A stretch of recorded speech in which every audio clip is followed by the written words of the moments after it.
Feels kind of good. What feels kind of good is I have no shoes on. I have no socks on. This is a barefoot day in the Voodoo Garden. I haven't been barefoot in the longest time. I don't go barefoot outside because that's ridiculous. I have thistle and all kinds of weird stuff growing in the yard. And as a kid, I used to go barefoot all the time. Well, when you get stung by a bee in between your toes, it kind of takes all the fun out of being barefoot. Ouch. Oh. Gosh, I don't even want to think about that. But yes, I have been stung between the toes. Well, inside you think, well, there's no bees in here. I can go barefoot. Well, there's spiders in here. Yeah, I do have spiders in the Voodoo Garden. That may sound a little creepy to you. Why would you have spiders in the Voodoo Garden? Why don't you just kill them? Well, spiders are a blessing in the Voodoo Garden because you never know what kind of insect is going to come in here. You could have a centipede, a millipede, you could have fungus gnats, whatever may come into this room. The spiders are my friends because they make their little webs in the corners. They leave me alone, but they eat all the little insects that crawl around in here. Well, I don't want a spider to get caught between my toes and bite me. I've been stung between my toes as a little kid by a bee when I was walking around out in the yard. I walked on the yard and it had clover and dandelions, and I stepped on a bee, and the bee with its last breath just stung me right between the toes, and that really hurt. So it's just kind of neat. I don't know why I brought it up, but I did. So yeah, I guess we'll just have to live with it. Look, the elephant in the room, more like the octopus in the room. This is the purple passion plant, technical name, Gynura. Everybody knows it as purple passion or cascading velvet. This, in the last episode, if you go back to the previous Voodoo Garden program, it was tucked away right here, nice and neat. Well, as you can easily see, it will not be tucked anymore. Baby will not be set in the corner. Those of you who are older, you know that phrase. You don't put baby in the corner. This is a plant that I've grown from just a few clippings. And in the last program, I showed you the start of it with itty bitty clippings. And this is what happened. But what's different about this from the last program is I brought in compost and I incorporated it into my soil. I was mentioning that either the last program or the program before that. Well, I incorporated that into my potting mix, and everything I repotted, I use the new soil mix with, and it's doing incredible. I'm going to show you that. But there are a few plants like this that I didn't want to repot. It's in too big of a pot. There's no need in repotting it with the new mix. So what I did is I took compost, just pure compost without mixing it with the soil, and I sprinkled it in here in about a 1 to 2 inch layer, and every time I water it, it makes its own compost tea to go into the soil. That way I don't make the compost tea and have to use it here. I just have compost in on top, rich, full compost, not mixed with anything, and it gives it compost tea. Well, in just 2 weeks, that's all it was, and you saw the plant 2 weeks ago. This is, is what it looks like now. And what it looks like now is kind of a sprawling, vining beauty. I would say a mess, but this is no mess. This is actually exactly what you want your plants to do. They're putting out new vines. And remember, I mentioned that I pinched it back. It grew up a little bit. I think I mentioned that I pinched it back so that it would have multiple plants growing out of each plant. This is only 4 little plants growing here, but the vining has started relatively quickly, and these things do grow. You need to be warned or encouraged that if you grow these, they need room to vine out. These make wonderful hanging plants, but they do not make wonderful hanging plants in the size of a pot that I have here. And the size of a pot I have here is a 16-inch pot, which holds approximately 5 gallons of soil. Hang this from your ceiling. But the addition of the compost really did do wonders for this. And its sister over here, the spider plant, has done just as well. She started sending out runners, and that's what spider plants are known for doing. They're very famous for sending out runners. Now, I've been cutting these off as fast as they come out, but every couple days they come out in this. Yeah, it doesn't take long. They're growing incredibly fast. And I snipped them off because I want this plant to grow thick and bushy before it puts out the runners. So I've been cutting off the runners, encouraging it to just grow and be happy before it starts having babies. So in time, probably in another month or so, I'm going to allow this thing to vine out. It will put out little flowers, See, little flowers. And it'll also put out little plants on the end of this. The flowers will form seeds, and the little plants will, I'll just repot into another pot, and I'll have even more spider babies. This is called a spider plant. It's nothing more than a very decorative wild grass-like plant, but it grows in all kinds of conditions in your home. So it's a great indoor house plant. Now this one is kind of a both sides of the spectrum, the balance of the scales that I like to mention so much. This was the African mask plant that was in water, putting down all kinds of roots. I planted it in my new mix. Now one leaf died because it just would rather be dead than to be around me, and I guess I can respect that. It's doing okay. It's not doing great, but it's doing okay. Now, its twin over here, this is the dumb cane, the Dieffenbachia. It's doing a lot better, and Dieffenbachia are wonderful for putting out roots. You can see along the stem it had all kinds of roots. I buried it not all the way up because I wanted it to grow, and they had little shoots down here that would have been buried underneath the soil. I want those to grow up out of the pot before I fill up the pot with soil. The pot's only about halfway full. So as I bury this stem, it's going to put down even more roots and make an even stronger plant.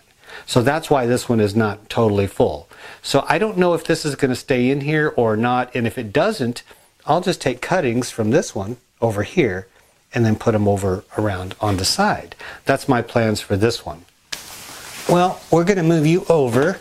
Try not to kill any plants while you're over there. I have something else I want to show you. Show and tell day here in the Voodoo Garden. Yeah, you may have noticed this. Yeah, there are good things and bad things that happen in the Voodoo Garden, and I try to make the best of everything in my life. The Voodoo Garden is no exception. This was, I would say is, but it was, a really beautiful cheflaire that was growing in the corner over here. Well, after last filming, the last time you were here, I was walking around the room, and this thing kind of stuck out to me. I thought, there's something not quite right. When you have plants and you're around them all the time, you kind of get a feel for them, kind of like your kids. You know if your kid has the flu because, you know, they're throwing up all over the house. Well, this one was giving me some strange vibes. I went up to it, got my big magnifying glass off the wall. I took a look. It was covered. It was swarming in aphids. Yeah, and that just gave me this cold feeling all over the place. So I gently picked it up, took it outside, took my pruners, and I butchered the poor thing. I cut it all off because I thought, well, I could spray it, but what if I bring it back in? I can't leave it outside because once it's outside, it can never come back in. What if one aphid gets out and the aphid's pregnant? Then I have aphids all over the place. So I thought, you know what? I can sacrifice this. I cut off all the living stuff, threw it far, far away from my house, and I misted these with pyrethrin. Killed all the aphids on that, misted the soil, and what happened here is something that you can expect if you cut back your dumb cane, your dragon trees, your cheflairs. If they get a little bit out of hand or a little bit spindly, you correct the situation by, of course, giving them better soil and better light, but you can also cut them back, and you can expect this. Come on over here and stick your nose up by these and see what's going on. The very center, of course, is going to grow really well. As long as there's some leaves here, it's going to be supplying a lot of fuel for the plant. But eventually, these stems, you can see the little green. Instead of just having one stem with some leaves going up it, I'm going to have multiples growing here and, of course, all the way around. What it did do, which I didn't expect it to do, I've never seen this happen in a plant, is it started to put out support roots. Yeah, why would it do that when I cut this off right here? That is really strange, but you can see the little shoots. And they're itty-bitty right now, but like everything else in the Voodoo Garden, just blink and something amazing is going to happen later on. So keep your eye on this one. It's got the new soil. I didn't mix the compost in, but I put a layer right on top. This is the compost and a little bit of potting soil mixed in on top. So that's going to help feed it because this one has been in the pot for a long, long time. And I'm counting on this to be quite the big bushy plant in time. So it'll be one of those things where you're going to look back on these programs later on and go, I remember that. It used to be a bit of a stick. It just gives you a little bit more confidence to cut yours back when you see what I can do with mine. This is the one I wanted to save till the last. This, my little tropical island paradise tree. This is my papaya. Yeah, the one that I butchered off, threw the top away. And then in the last program, I think it was the last program, I showed you the little bit of growth that was real nice and tied up against there. Well, what I did is, of course, I don't know if I mentioned this or not, but what I had done is taken this out of the old pot, shook off all the soil, and that took a lot of work. I had to gently shake off all the old soil, mixed up the new stuff with compost, and I repotted it. And that was no easy task at all. No. That was kind of difficult because it's kind of heavy. And I also wanted to make sure with the roots that I got the new soil in and around the roots. That way it could have it wouldn't have any air pockets in there, which would really hurt it. So what happened was it did put out new growth because it was, cut off, but it went through a little bit of a shock period because, of course, I transplanted it and also did it bare root. Now, what it did was it went through a little bit of shock and a lot of growth all at the same time, and that's kind of unique for me doing a plant. And I want to show you this because I trimmed off some of the old dead leaves. There's a few more that are dying, but there are a lot more that are coming out nice and strong, and this will give you the idea of what this tree is going to look like. I am so incredibly proud of this, and I wanted to share it with you. The little leaves down here are going to feed the soil, of course, as I've mentioned before. The trunk, and let me try to put my arm next to it. The trunk is thicker than my wrist down here. That's a nice, sturdy tree, and that's going to be a good foundation for what's going to be growing up here. Look at this. Let me move a few leaves aside. I trimmed the lower leaves so you can see that there was a lot of them growing here. So I just cut all these off. I don't want any of this growing here. I only left 4. One here, one in the back, one in the right, and one on the left. These are going to be the main branches of the tree. Yes, it's going to have 4 of them growing up here. And let's get a top look, okay?